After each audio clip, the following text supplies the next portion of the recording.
SBI ग्राहकों ପାଇଁ ଖୁସି ଖବର ଯଦି ଆପଣମାନଙ୍କର ଏସବିଆଇ ଅର୍ଥାତ୍ ଷ୍ଟେଟ୍ ବ୍ୟାଙ୍କ ଅଫ୍ ଇଣ୍ଡିଆରେ ଆକାଉଣ୍ଟ ରହିଛି ତେବେ ଜାଣି ରଖନ୍ତୁ ଏବେ ମିଳିବାକୁ ଯାଉଛି ଆପଣଙ୍କୁ ଅଧିକ ଟଙ୍କା। ଏବେ ଆସନ୍ତୁ ଜାଣିବା ଭିଡିଓରେ ସମ୍ପୂର୍ଣ୍ଣ ଅପଡେଟ୍। ଯେଉଁମାନଙ୍କର ଏସବିଆଇରେ ଖାତା ଥିବ ତ ସେମାନେ ଚାହାନ୍ତି ଏକ ସୁରକ୍ଷିତ ନିବେଶ ବା ସେମାନଙ୍କର ଟଙ୍କାକୁ ମଧ୍ୟ ବଢାଇବା ପାଇଁ। ତ ଏନେଇ ଏସବିଆଇ ପକ୍ଷରୁ ଏକ ବଢିଆ ସ୍କିମ୍ ରହିଛି, ଭିଡିଓରେ ଜାଣିବା। ତା ପୂର୍ବରୁ ଭିଡିଓ ଗୋଟେ ଲାଇକ୍ କରିବେ, ସବସ୍କ୍ରାଇବ୍ କରିନଥିଲେ ଏବେ ସବସ୍କ୍ରାଇବ୍ କରି ପାଖରେ ଥିବା ବେଲ୍ ଆଇକନକୁ ଦବାଇ ଦିଅନ୍ତୁ।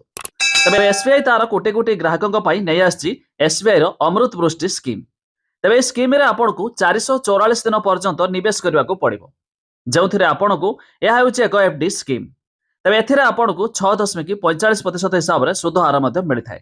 ସେହିପରି ସିନିୟର ସିଟିଜେନ୍ ମାନଙ୍କ ପାଇଁ 6.95% ମଧ୍ୟ ସୁଧ ହାର ମିଳିଥାଏ। ତେବେ ଏହି ସ୍କିମ୍ରେ ଆପଣଙ୍କୁ 444 ଦିନ ପର୍ଯ୍ୟନ୍ତ ନିବେଶ କରିବାକୁ ପଡ଼ିଥାଏ। ଆଉ ଏହି ସ୍କିମ୍ର ନାମ ହେଉଛି ଏସବିଆଇର ଅମୃତ ବୃଷ୍ଟି ସ୍କିମ୍।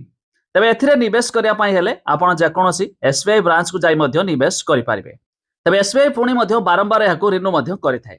ତାଛଡ଼ା ଯଦି ଆପଣ ଏଥିରେ ନିବେଶ କରିବା ପାଇଁ ଚାହୁଁଥିବେ ତିନି ଜରିଆରେ ମଧ୍ୟ ନିବେଶ କରିପାରିବେ। ପ୍ରଥମତଃ ଆପଣ ଏସବିଆଇର ୟୋନୋ ଆପ୍ ଆପ୍ଲିକେସନ ଜରିଆରେ, ଏମିତିକି ଅନଲାଇନ୍ ନେଟ୍ ବ୍ୟାଙ୍କିଂ ଜରିଆରେ, ଏମିତିକି ବ୍ରାଞ୍ଚ ଭିଜିଟ୍ କରିକି ମଧ୍ୟ ଆପଣ ଏ ସ୍କିମ୍ରେ ନିବେଶ କରିପାରିବେ, ଯେଉଁଥିରେ ଏହା ହେଉଛି ଏକ ଏଫଡି ସ୍କିମ୍। 444 ଦିନ ପର୍ଯ୍ୟନ୍ତ ଆପଣ ନିବେଶ କଲେ ଆପଣଙ୍କୁ ମଧ୍ୟ ଭଲ ସୁଧ ହାର ମଧ୍ୟ ମିଳିଥାଏ। ତେବେ ଆପଣଙ୍କର ଏସବିଆଇରେ ଖାତା ଅଛି କି ନାହିଁ ତା ନିହାତି କମେଣ୍ଟ କରି ଜଣାଇବେ।